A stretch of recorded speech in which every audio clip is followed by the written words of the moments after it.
누가복음 1장. 자신들의 삶으로 이 말씀을 섬겼던 최초의 목격자들이 전해준 보고를 바탕으로 우리 가운데 일어난 성경과 역사의 놀라운 추수 이야기를 정리하려고 손을 댄 사람들이 아주 많았습니다. 이야기의 발단부터 시작해 모든 보고를 아주 자세히 살펴본 나도 데오빌로 각하를 위해 모든 것을 상세하게 기록하기로 했습니다. 이로써 각하께서는 그동안 배운 것이 믿을 만한 것임을 확실히 알게 될 것입니다. 천사가 요한의 출생을 알리다. 유대 왕 헤롯이 다스리던 때에 아비야 반열에서 직무를 맡은 제사장이 있었다. 그의 이름은 사가랴였다. 그의 아내는 아론의 후손으로 이름은 엘리사벳이었다. 이들 부부는 주의하여 계명의 도를 지키고 하나님 앞에서 깨끗한 양심을 품고서 바르게 살았다. 그러나 엘리사벳이 임신을 할 수 없어 그들에게는 자식이 없었고 이미 나이도 많았다. 마침 사가랴가 자기 차례가 되어 하나님 앞에서 제사장 직무를 수행하고 있었는데 그가 하나님의 성소에 들어가 분향하는 일을 맡게 되었다. 그것은 평생 한 번 오는 일이었다. 분향 시간에 회중은 성전 바깥에 모여 기도하고 있었다.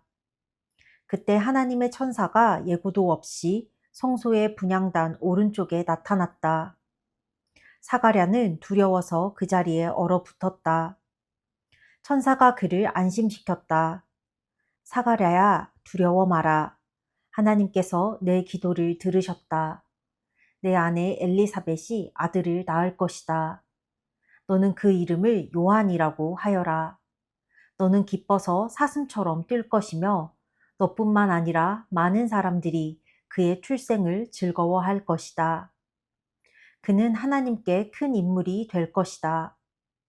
그는 포도주와 맥주를 마시지 않을 것이며 모태에서 나오는 순간부터 성령으로 충만할 것이다. 그는 이스라엘의 많은 아들, 딸들을 하나님께로 돌아오게 할 것이다. 그는 엘리야의 방식과 능력으로 하나님의 오심을 알리고 자녀를 향한 부모의 마음을 녹이며 완고한 회의론자들의 마음에 뜨거운 깨달음의 불이 타오르게 할 것이다. 그는 백성으로 하여금 하나님을 맞을 준비를 하게 할 것이다. 사가랴가 천사에게 말했다. 그 말씀을 믿으라는 말입니까? 나는 늙은 사람이고 내 아내도 늙었습니다. 그러자 천사가 말했다. 나는 하나님의 파수꾼 가브리엘이다. 나는 너에게 이 기쁜 소식을 전해주려고 특별히 보내심을 받았다. 그런데 내가 내 말을 믿지 않으니 내 아들이 태어나는 날까지 너는 말을 하지 못할 것이다. 내가 너에게 한 말은 하나님의 때가 되면 그대로 다 이루어질 것이다. 한편 사가랴를 기다리던 회중은 그가 성소 안에 왜 그렇게 오래 있는지 이상하게 여기며 조바심을 냈다. 사가랴가 밖으로 나와 말을 하지 못하자 그들은 그가 환상을 본 줄 알았다. 사가랴는 계속해서 말을 하지 못한 채 손짓으로 사람들에게 뜻을 전해야 했다.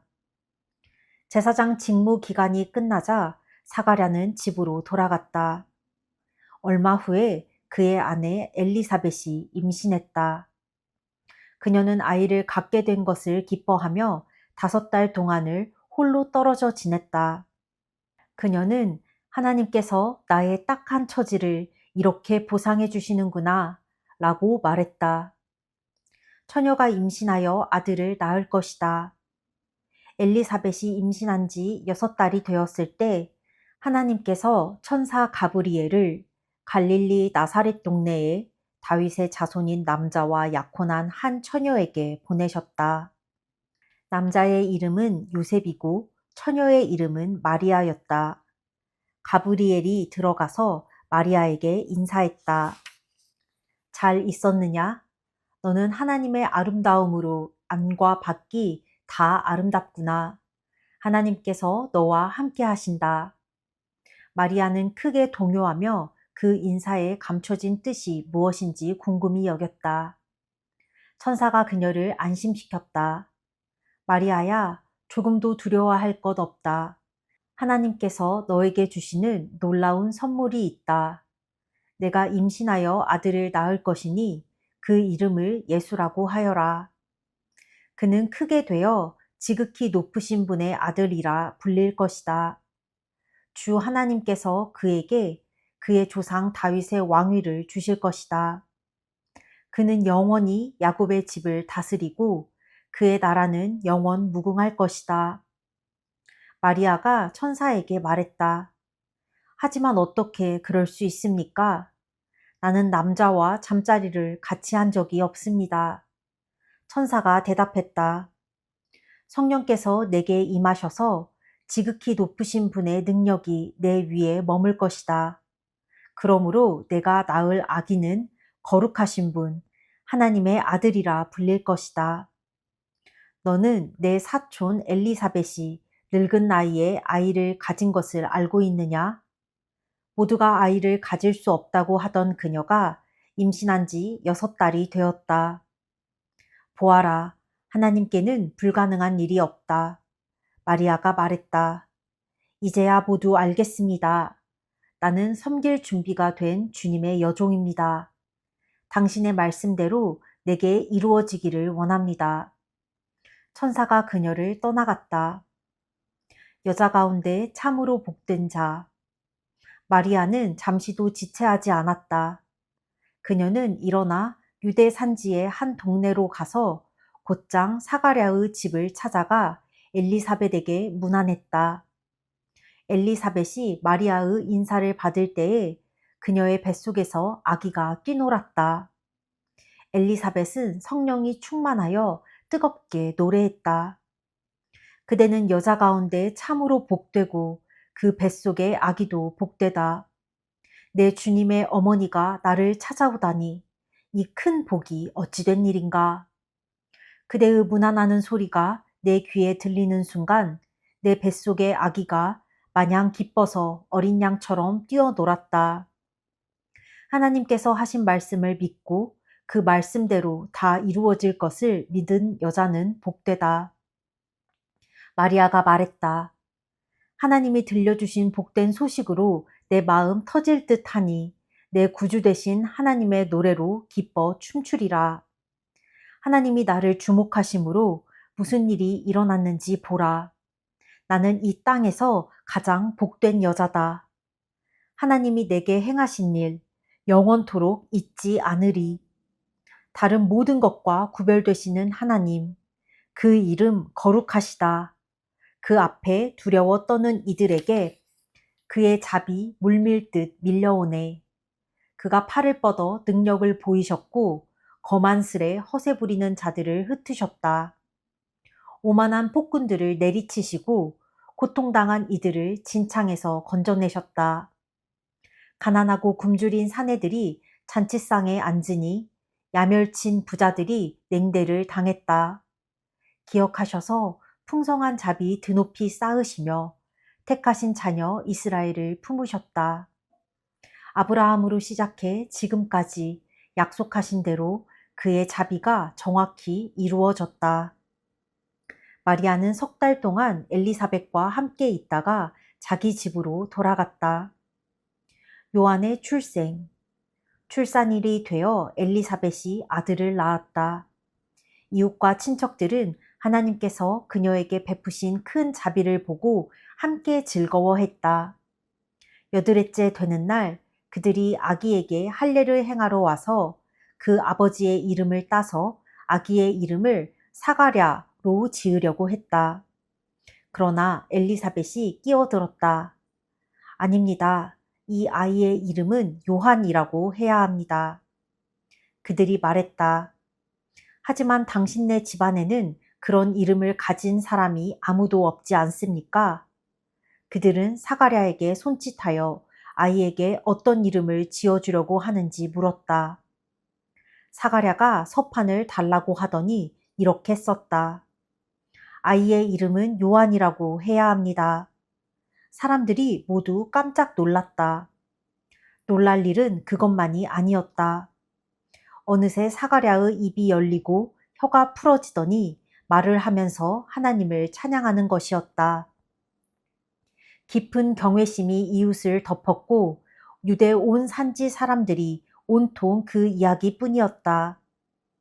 이야기를 들은 사람들은 모두 그 일을 마음에 새기며 놀라워했다.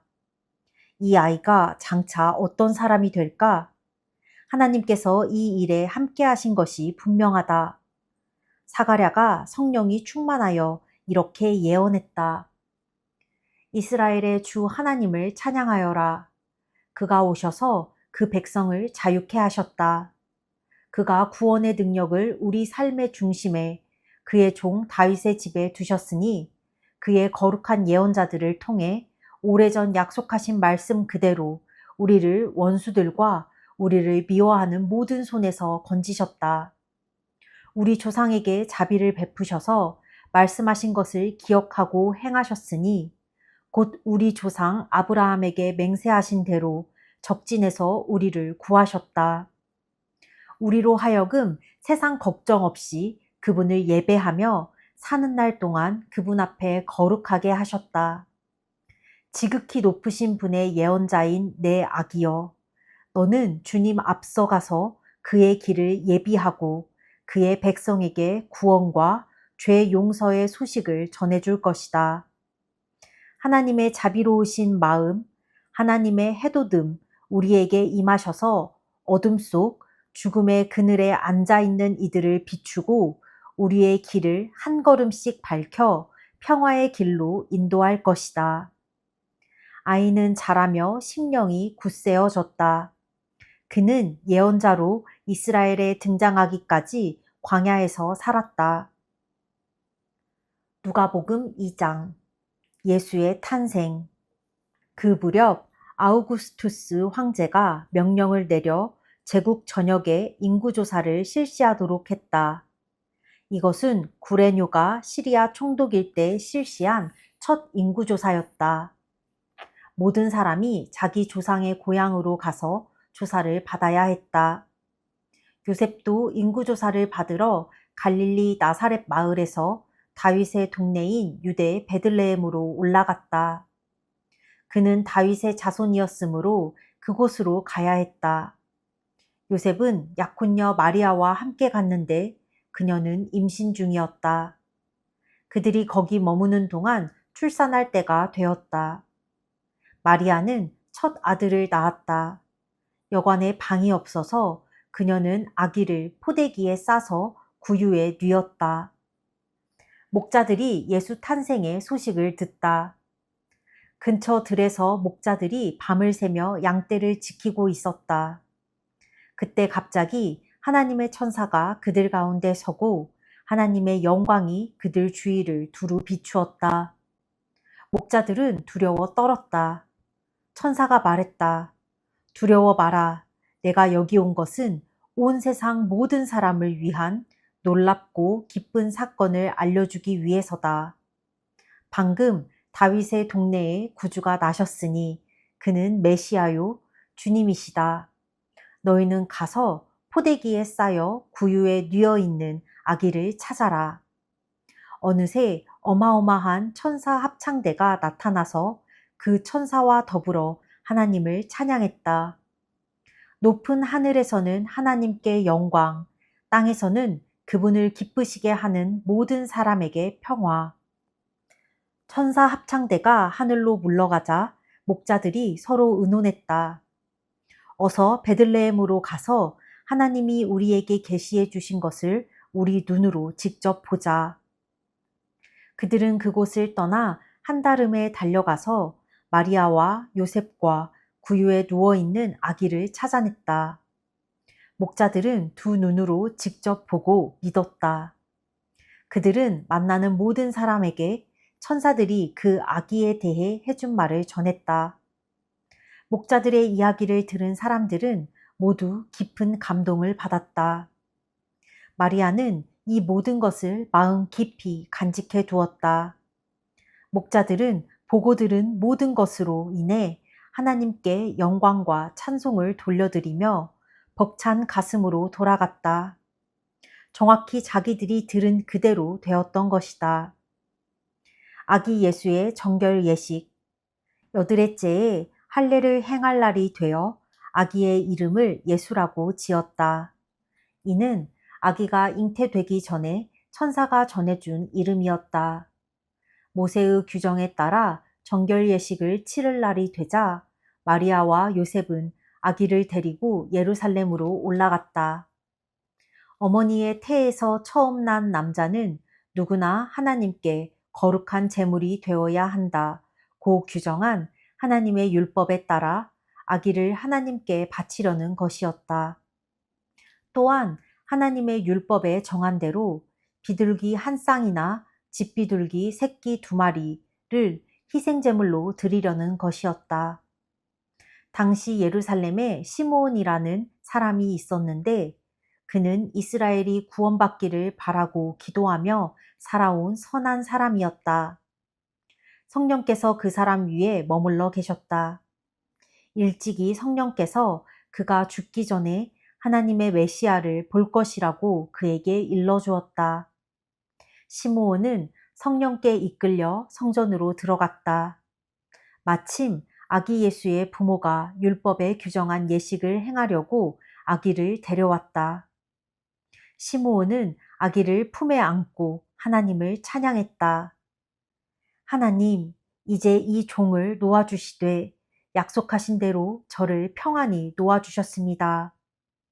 제 눈으로 주님의 구원을 보았고 모든 사람이 볼 수 있도록 밝히 드러났습니다. 이는 이방 나라들의 하나님을 계시하는 빛이요 주님의 백성 이스라엘에게는 영광입니다.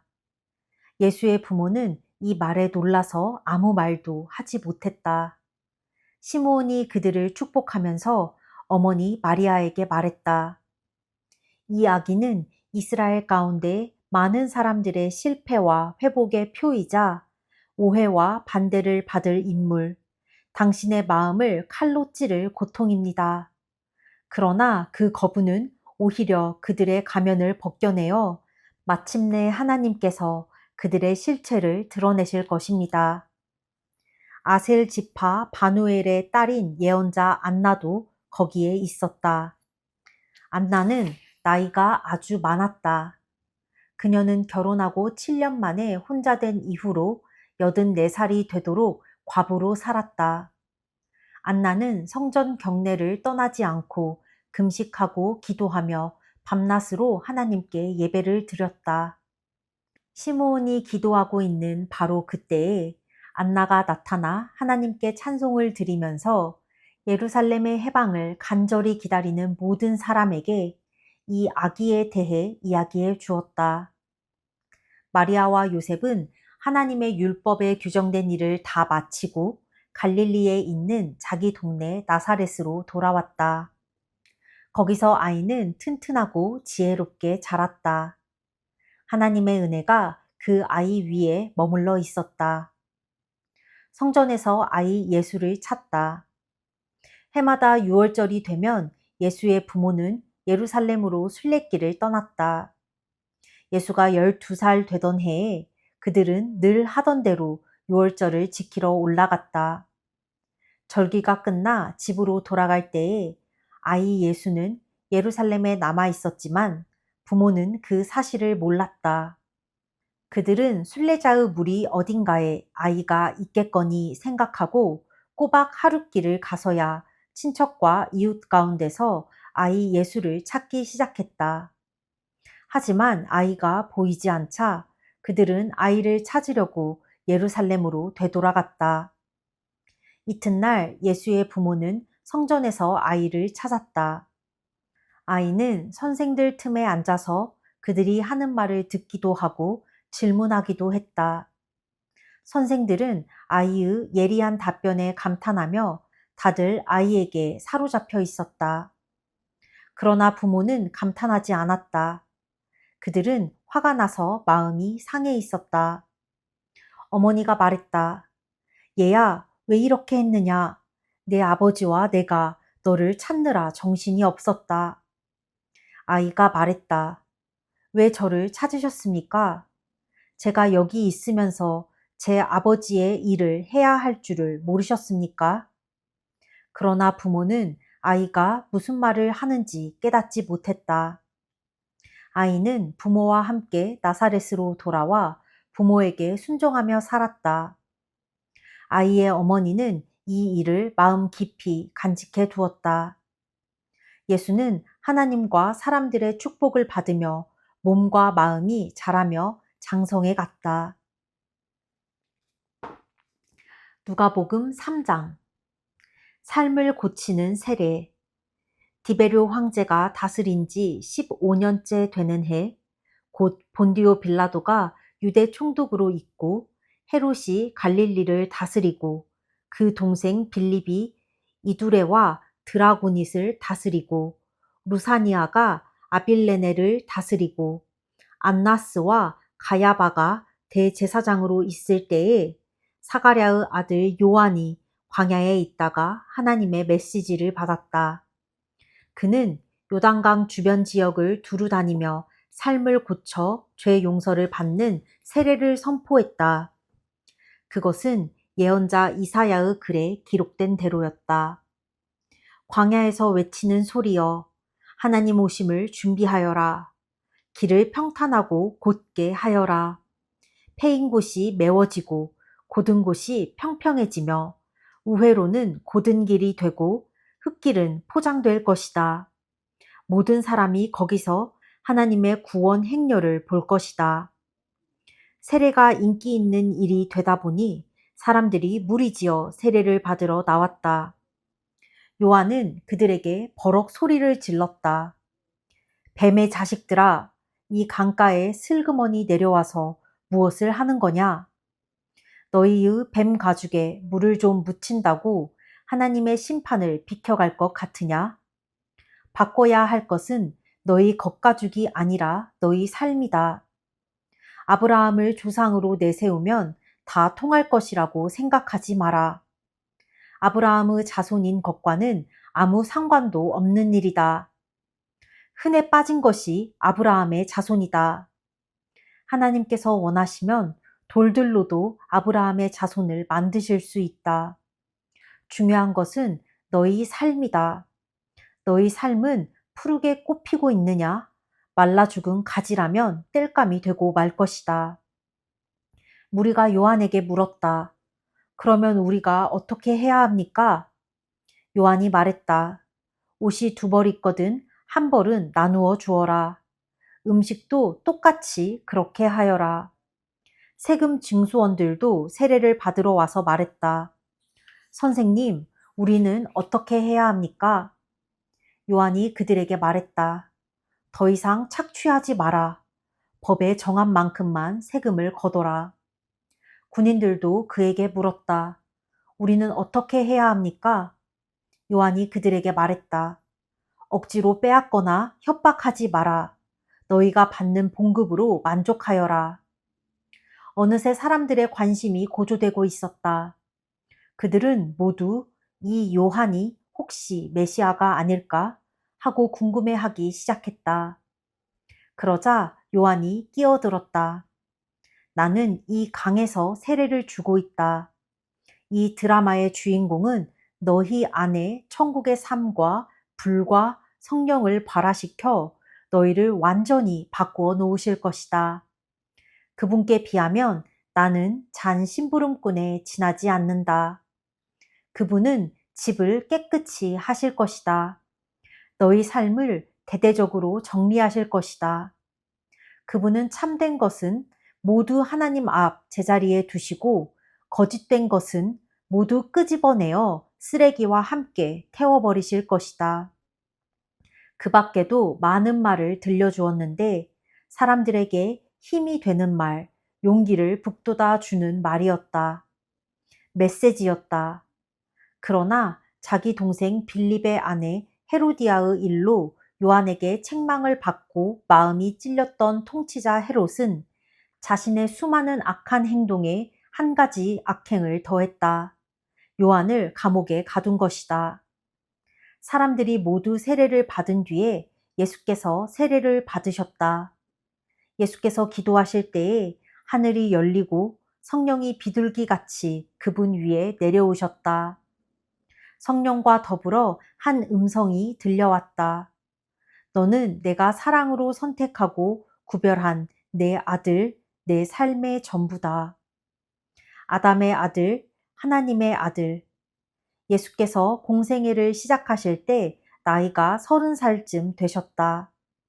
그분은 사람들이 알기로는 요셉의 아들이셨고, 요셉은 헬리의 아들, 헬리는 맏닷의 아들, 맏닷은 레위의 아들, 레위는 멜기의 아들, 멜기는 얀나의 아들, 얀나는 요셉의 아들, 요셉은 맏다디아의 아들, 맏다디아는 아모스의 아들, 아모스는 나훔의 아들, 나훔은 에슬리의 아들, 에슬리는 낫게의 아들, 낫게는 마앗의 아들, 마앗은 맏다디아의 아들, 맏다디아는 서머인의 아들, 서머인은 요색의 아들, 요색은 요다의 아들, 요다는 요하난의 아들, 요하난은 레사의 아들, 레사는 수룹바벨의 아들, 수룹바벨은 스알디엘의 아들, 스알디엘은 네리의 아들, 네리는 멜기의 아들,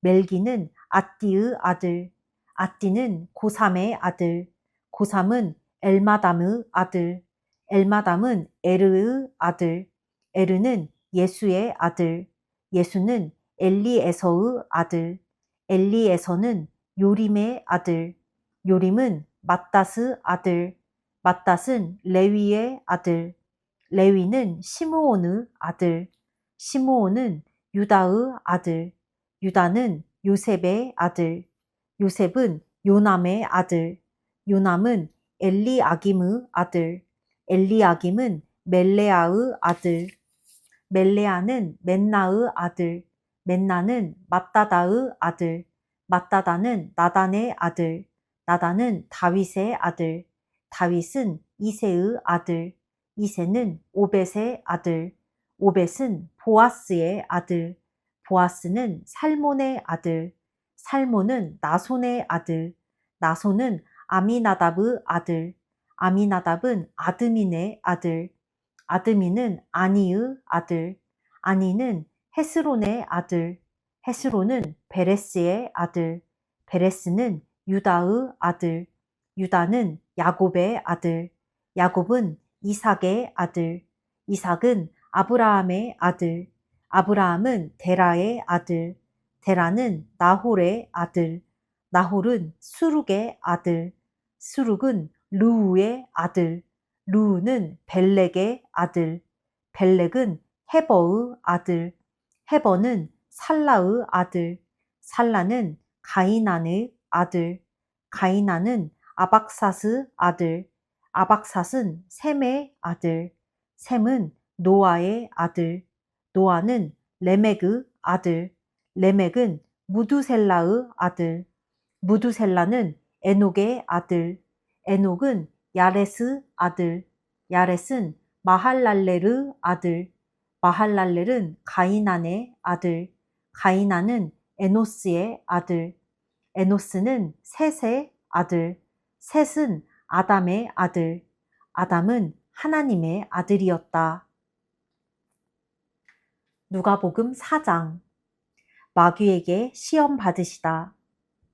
예수께서 성령이 충만하여 요단강을 떠나 성령께 이끌려 광야로 가셨다. 예수께서 광야에서 40일을 밤낮으로 마귀에게 시험을 받으셨다.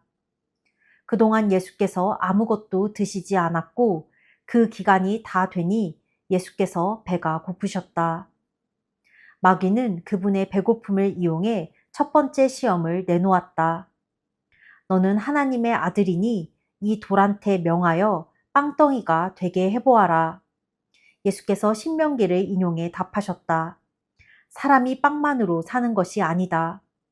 두 번째 시험으로 마귀는 그분을 이끌고 높은 데로 올라가서 지상의 모든 나라를 한꺼번에 펼쳐 보였다. 그런 다음 마귀가 말했다.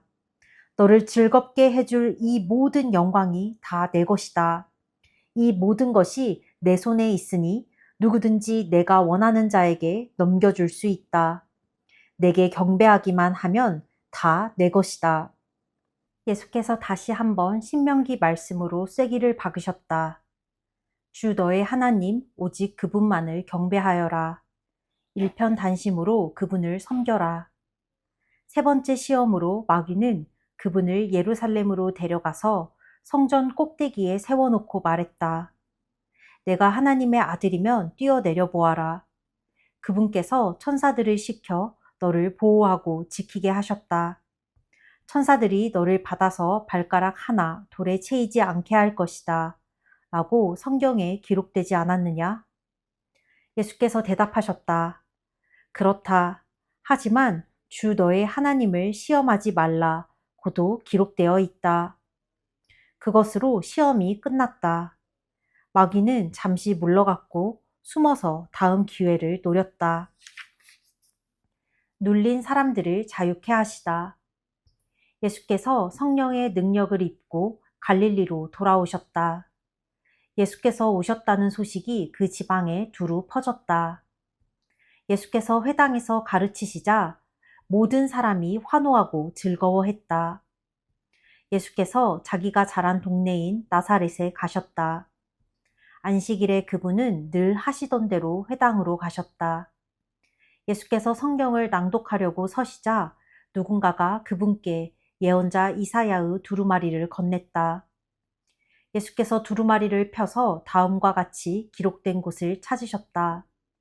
하나님의 영이 내게 임하시니 그가 나를 택하여 가난한 사람에게 복된 소식의 메시지를 전하게 하셨다. 나를 보내셔서 갇힌 사람에게 노임을, 눈먼 사람에게 다시 보게 됨을 선포하고 눌리고 지친 사람을 자유케 하여 지금은 하나님이 일하시는 해라고 선포하게 하셨다. 예수께서 두루마리를 말아 그 맡은 사람에게 돌려주시고 자리에 앉으셨다. 회당 안의 시선이 일제히 그분께 모아졌다. 그러자 예수께서 이렇게 말문을 여셨다. 방금 너희가 들은 성경 말씀이 역사가 되었다. 이 성경 말씀이 바로 지금 이 자리에서 이루어졌다. 예수께서 어찌나 말씀을 잘하시는지 보고 듣던 사람들이 모두 놀랐다. 그러나 한편으로는 이렇게 말했다. 이 사람은 우리가 어려서부터 알던 요셉의 아들이 아닌가? 예수께서 대답하셨다. 너희는 의사야 가서 내 병이나 고쳐라 하는 속담을 인용해서 내가 가버나움에서 한 일이 있다던데 그것을 여기 내 고향에서도 해보아라 할 것이다. 하지만 내가 너희에게 해줄 말이 있다. 예언자는 자기 고향에서 환영받지 못하는 법이다. 엘리야 시대에 3년 반 동안 가뭄이 들어 기근으로 땅이 황폐해졌을 때에 이스라엘에 과부가 많았으나 시돈의 사렙다에 사는 과부에게만 엘리야가 보냄을 받지 않았느냐? 또 예언자 엘리사 시대에 이스라엘에 나병 환자가 많았으나 깨끗함을 받은 사람은 시리아 사람 나아만 뿐이었다. 회당 안에 있던 사람들 모두가 그 말에 화가 났다. 그들은 예수를 내몰아 동네 밖으로 쫓아낸 다음 동네 끝에 있는 벼랑으로 끌고 가서 그를 밀쳐 죽이려고 했다. 그러나 예수께서 그들에게서 벗어나 자기 길을 가셨다. 예수께서 갈릴리의 한 마을 가버나움으로 내려가셔서 안식일에 사람들을 가르치셨다. 그들이 놀라며 감동을 받았다. 그분의 가르침은 그들이 늘 듣던 모호한 궤변이나 인용문과는 달리 아주 솔직하고 확신에 차서 권위가 있었다. 그날 회당에 귀신 들려 고통당하는 사람이 있었다. 그가 소리를 질렀다. 아, 나사렛 사람 예수여, 무슨 일로 우리한테 왔습니까? 나는 당신이 무슨 일을 하려는지 압니다. 당신은 하나님의 거룩한 분이시며 우리를 멸하러 왔습니다. 예수께서 그의 입을 막으셨다. 조용히 하고 그에게서 나오너라. 귀신은 모든 사람이 보는 앞에서 그 사람을 쓰러뜨리고 떠나갔다. 귀신은 그 사람에게 상처는 입히지 않았다. 그러자 모든 사람이 크게 놀라서 서로 수군거렸다. 이게 어찌 된 일인가? 이 사람은 말한 대로 이루어지게 하는 사람인가? 이 사람이 나가라고 명령하면 귀신도 떠나는가? 마을 전체가 온통 예수 이야기 뿐이었다. 병든 사람들을 고쳐주시다. 예수께서 회당을 떠나 시몬의 집으로 가셨다. 시몬의 장모가 고열에 시달리고 있었다. 사람들이 예수께 그녀를 위해 뭔가를 해주시기를 구했다. 예수께서 곁에서 지켜보시다가 열병이 떠나라고 명령하자 열병이 떠났다. 그 장모가 곧 일어나 일행의 저녁을 준비했다. 해가 저물자 사람들이 여러 병을 앓고 있는 사람들을 예수께 데리고 왔다. 예수께서는 한 사람 한 사람에게 손을 얹어 고쳐주셨다. 귀신들이 떼를 지어 떠나가며 소리를 질렀다. 하나님의 아들이여, 당신은 하나님의 아들입니다. 귀신들이 그분이 메시아임을 훤히 알고 있었으므로 예수께서는 그들의 입을 막아 한마디도 하지 못하게 하셨다. 이튿날 예수께서 한적한 곳으로 가셨다. 그러나 무리가 찾아 나섰고 그분을 만나자 떠나가지 못하게 그분께 매달렸다. 예수께서 그들에게 말씀하셨다. 내가 다른 마을들에서도 하나님 나라의 메시지를 전해야 한다. 바로 그 일을 하라고 하나님께서 나를 보내셨다. 너희는 그것을 알지 못하느냐? 예수께서는 갈릴리 여러 회당에서 계속해서 말씀을 전하셨다. 누가복음 5장. 깊은 물로 나가서 그물을 내려라. 한 번은 예수께서 게네사렛 호숫가에 서 있는데 무리가 하나님의 말씀을 더 잘 들으려고 그분께로 몰려들었다. 예수께서 배 두 척이 묶여 있는 것을 보셨다. 어부들이 막 배에서 내려 그물을 씻고 있었다. 예수께서 시몬의 배에 올라타셔서 배를 해안에서 조금 떨어지게 띄우라고 부탁하셨다. 예수께서 그 배에 앉으셔서 배를 설교단 삼아 무리를 가르치셨다. 가르치기를 마치시고 나서 예수께서 시몬에게 말씀하셨다.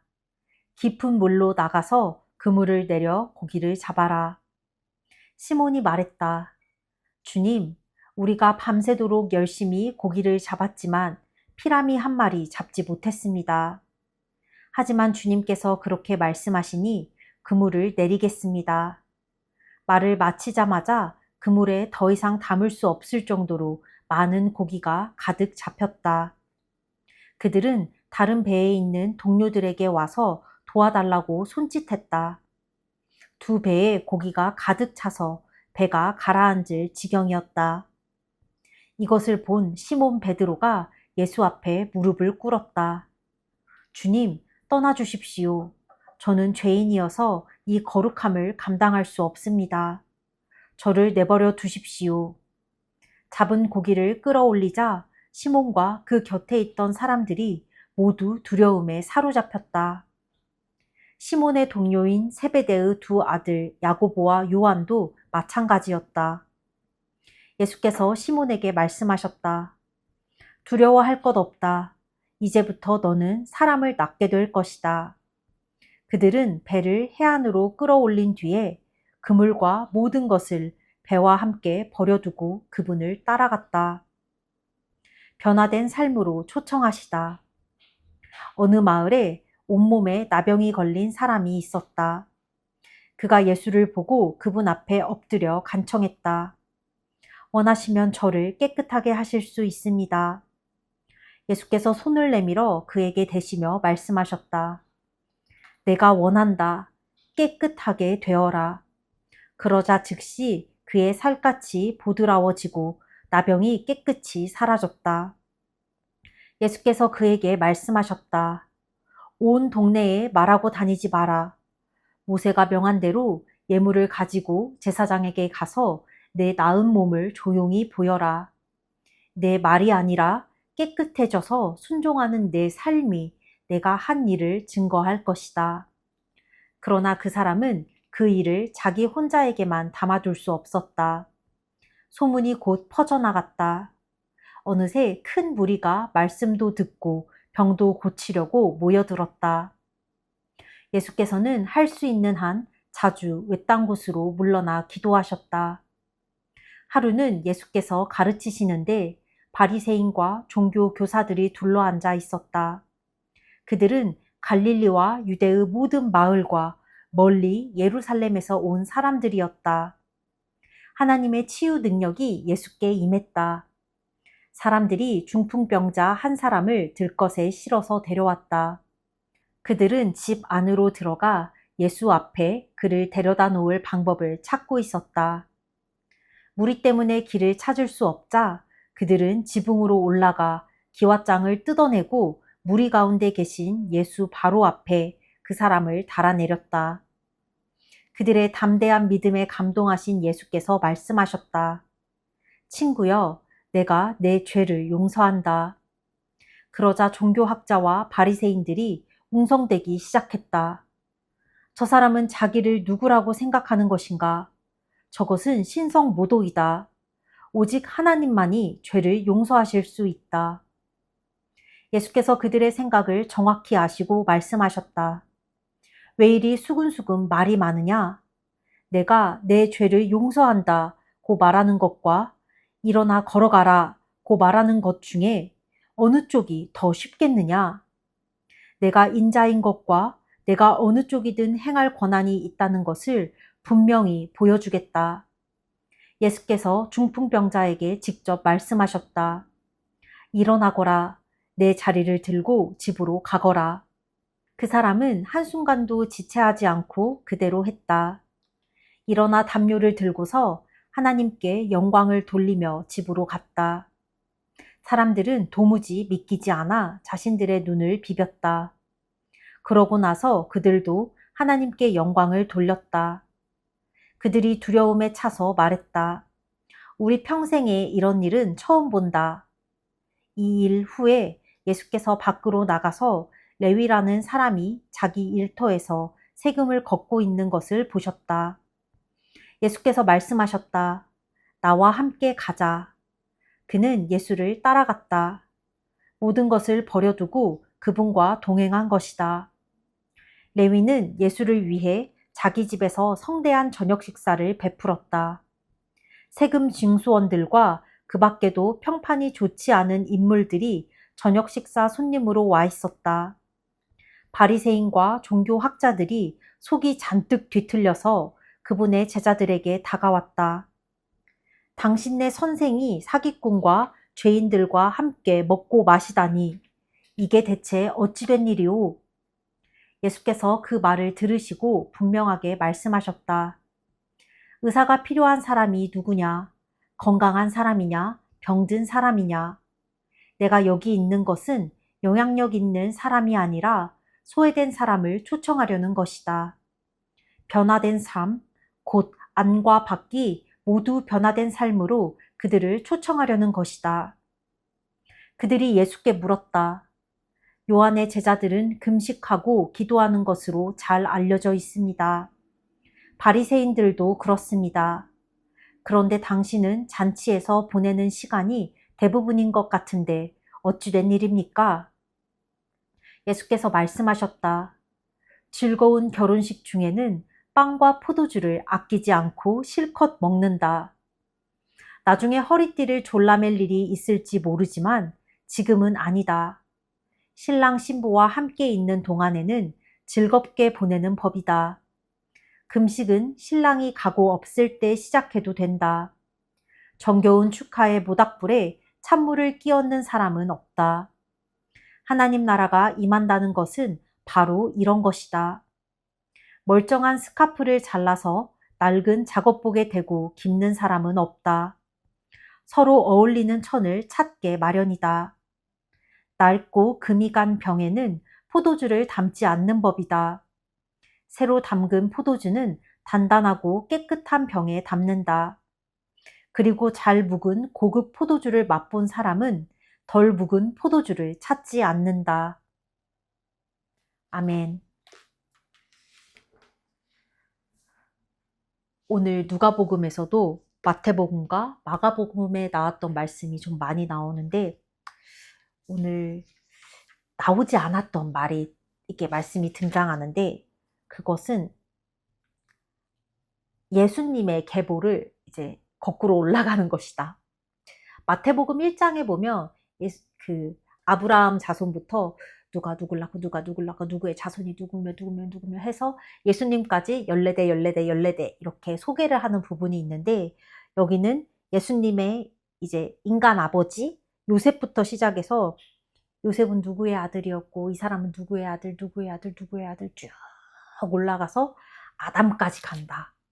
고로 아담에서 이렇게 쭉 아브라함으로 내려와서 다윗까지 와서 요셉 그리고 이제 마리아의 아들로 태어나신 것이다.